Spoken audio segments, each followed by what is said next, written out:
आतापर्यंत आपण पाहिलं, प्रणीतच्या आत्याचा मुली बघण्यासाठी यायला फोन आला होता. हो नाही करत प्रणीत शेवटी मुलगी बघायला तयार झाला होता.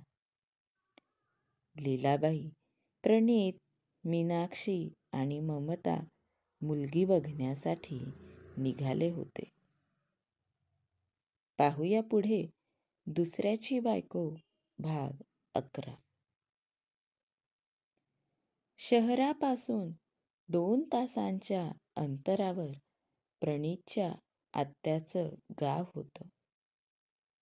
वाटेत गाडीचं टायर पंक्चर झाल्यामुळं 1 वाजण्याच्या सुमारास सगळे आत्याच्या घरी पोहोचले.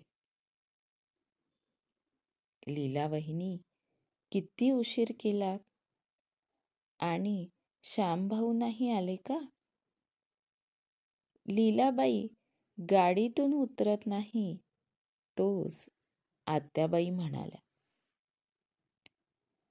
तारावंश, जरा घरात तरी येऊ द्या, की दारातच सगळी झडती घेता? लीलाबाई म्हणाल्या.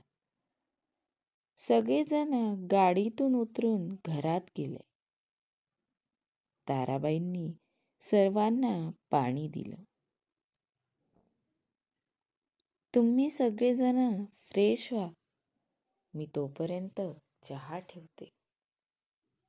चहा घेऊ आणि आपण सगळे मुलीकडं जाऊन येऊ, ताराबाई म्हणाल्या. चहा नकोच, तुमच्या दादानं निघेपर्यंत 4 वेळा चहा करायला लावला. चहा पिऊन पिऊन पोटात आग पडलीये. त्यापेक्षा तुम्ही सरबतच करा. या नागपूरच्या गरमीत जीव जायची वेळ आलीये. लीलाबाई हातरुमालानं हवा घालत म्हणाल्या. ठीक आहे, मी सरबत करते, मग आपण जाऊन येऊ, ताराबाई म्हणाल्या. जाऊ की जरा शांततेनं, काय घाई आहे? जरा श्वास तर घेऊ द्या. आणि तसंही आपण मुलाकडचे आहोत. मुलीकडच्यांना थोडा वेळ तात्काळ ठेवूच शकतो की. उशिरा गेलो तर तेवढाच आपला रुबाब वाढेल. लीलाबाई ठसक्यात म्हणाल्या आणि दिवाणाच्या लोळला खेटून बसल्या. अहो तारावंश, सरबतात बर्फ नाही घातलात? लीलाबाई सरबताचा ग्लास घेत म्हणाल्या. ताराबाईंनी सर्वांसाठी सरबत केलं होतं.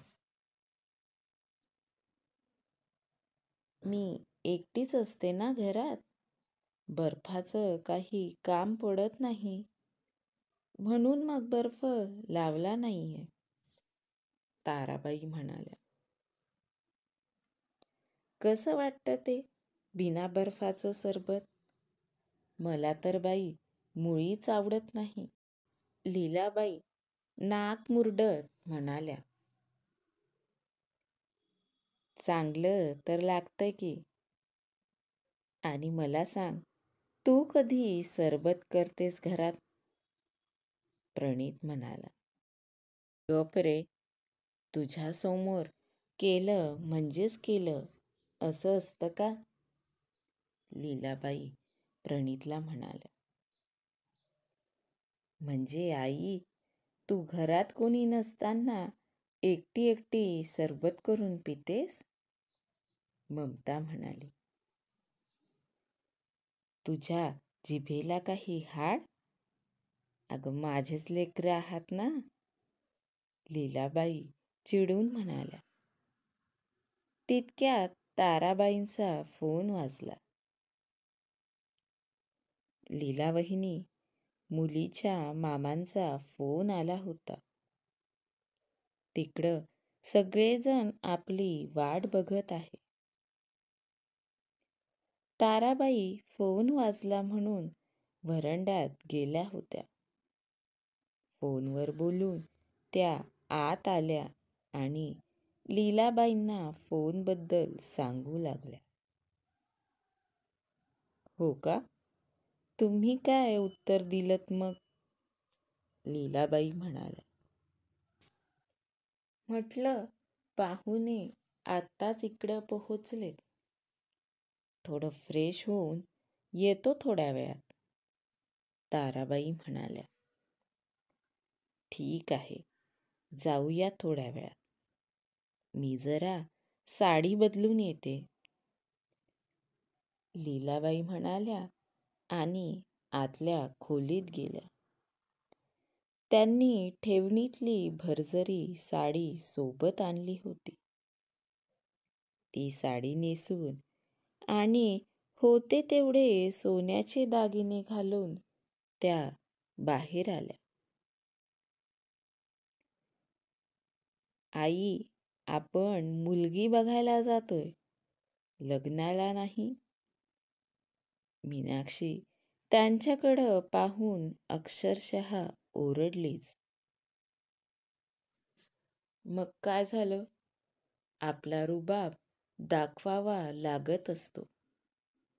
आपण श्रीमंत आहोत हे दाखवलं तर कळेल ना त्यांना. कळलं का? लीलाबाई म्हणाल्या. तू तर आम्हाला काही म्हटलंही नाहीस. आम्ही पण चांगल्या साड्या आणल्या असत्या ना. ममता एवढूसं तोंड करत म्हणाली. तुम्हाला कुणी आणू नका म्हटलं होतं का? आत्याच्या नेसा साड्या, नेसायच्या असतील तर. लीलाबाई म्हणाल्या. नको, राहू दे. आमचं कुठं लग्न आहे आता. मीनाक्षी म्हणाली. कपडे पुराण संपलं असेल तर जाऊन येऊ का? टाइमपास करून माझा सगळा दिवस विनाकारण वाया घालवत आहात तुम्ही. प्रणित म्हणाला. हो, निघतच आहोत. जसं काही घरी राहून मोठे तीर मारले असतेस. म्हणे टाइमपास करत आहात. लीलाबाई परत त्याच्यावरच चिडल्या. अगं आई, चिडतेस काय? थोडं समजून घे ना. त्याला मुलगी बघायची घाई झालीये. ममता त्याला चिडवू लागली. बरं, चला निघू आपण.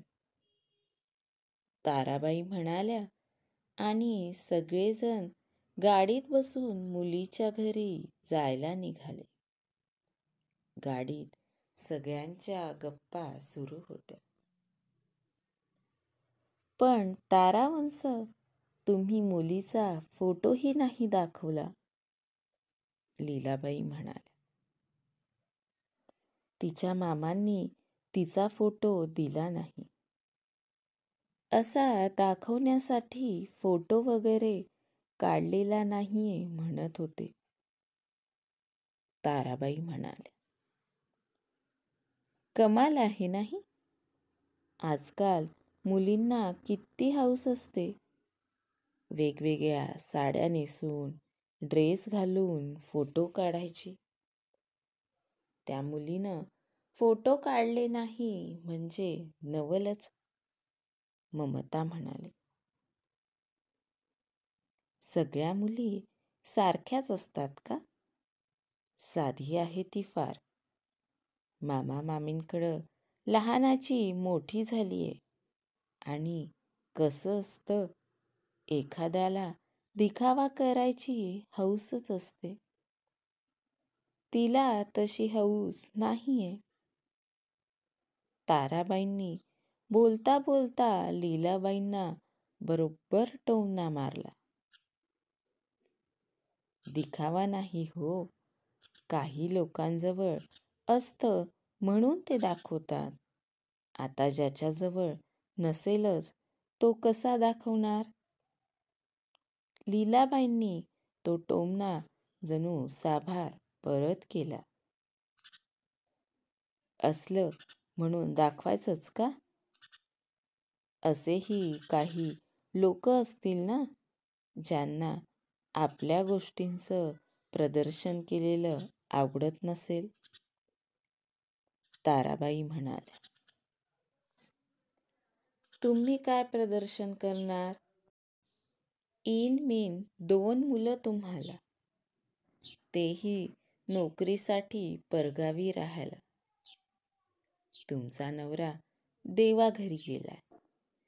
तुम्हाला वाटलं तरी नटणं मुरडणं करू शकणार नाही की वेगवेगळ्या साड्या नेसू शकणार नाही. जनाची नाही ठेवली तरी मनाची ठेवावीच लागते ना.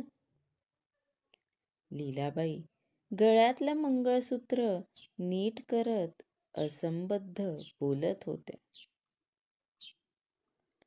एवढं काही बोलायची गरज नाही वहिनी, ताराबाई म्हणाल्या. सुरुवात कोणी केली? लीलाबाई त्यावर उत्तरल्या. यार, तुम्ही बायका जराही शांत बसू शकत नाही का? प्रणीत चिडून म्हणाला. का रे, तुला काय त्रास होतोय? कधीतरीच भेटतो ना आम्ही, बोलूही नाही का मग? एवढाच त्रास होत असेल तर कान बंद करून बस जरा. बापासारखाच आहे, जरा म्हणून काही बोलू देत नाही.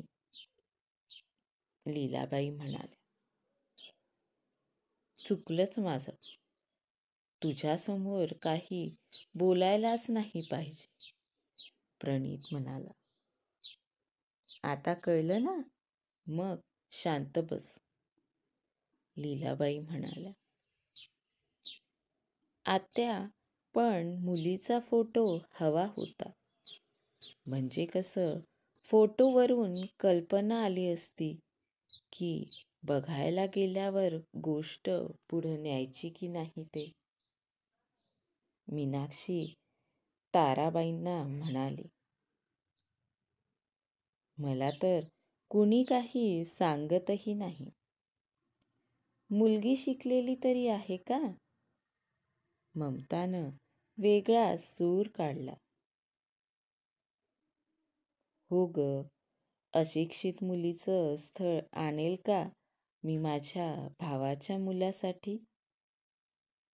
चांगली शिकलेली आहे. आत्ताच B.Com.च्या शेवटच्या वर्षाची परीक्षा दिलीये, ताराबाई म्हणाल्या. चला, म्हणजे मुलगी हिशोबात पक्की असेल. घरातल्या सगळ्या गोष्टींचा बरोबर हिशोब ठेवेल. मीनाक्षी म्हणाली तशी ममता एकटीच हसली. बसल्या बडबड करत, तुमच्या जिभेला काही हाड? लीलाबाई म्हणाल्या. नसतंच मुळी, ममता एकटीच फिदी हसू लागली. गाडी पुढं जात होती. किती वेळाचं घरातून निघालोय. एवढ्या दूर घर आहे का त्यांचं? कुठं जायचंय माहिती तरी आहे का? तारावंश बरोबर जातोय ना आपण? नाही तर एवढ्या उन्हात उगी गावभर फिरत बसू, लीलाबाई म्हणाल्या.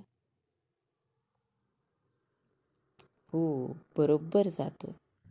ड्रायव्हर भाऊ, आता या पुढच्या येणाऱ्या चौकातून डावीकडं गाडी घ्या.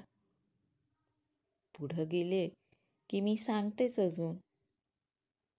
ताराबाई ड्रायव्हरला रस्ता सांगू लागल्या. अजून पुढं गेल्यावर ताराबाईंनी एका चिंचोळ्या गल्लीत गाडी न्यायला लावली. एवढ्या लहान बोळीत आहे का घर? झोपडपट्टी नाही, एवढं तरी नशीब. लीलाबाई मनाशीच म्हणाले. एका छोट्याशा घरासमोर गाडी येऊन थांबली. आत्या, नाव तरी सांग त्या मुलीचं, की तेही तिच्यासारखंच गुपित ठेवणार. मीनाक्षी गाडीतून उतरताना म्हणाली. नैना. ताराबाई उतरल्या. काय होईल पुढे पाहूया पुढच्या भागात. आजचा भाग कसा वाटला कमेंट करून नक्की सांगा. धन्यवाद.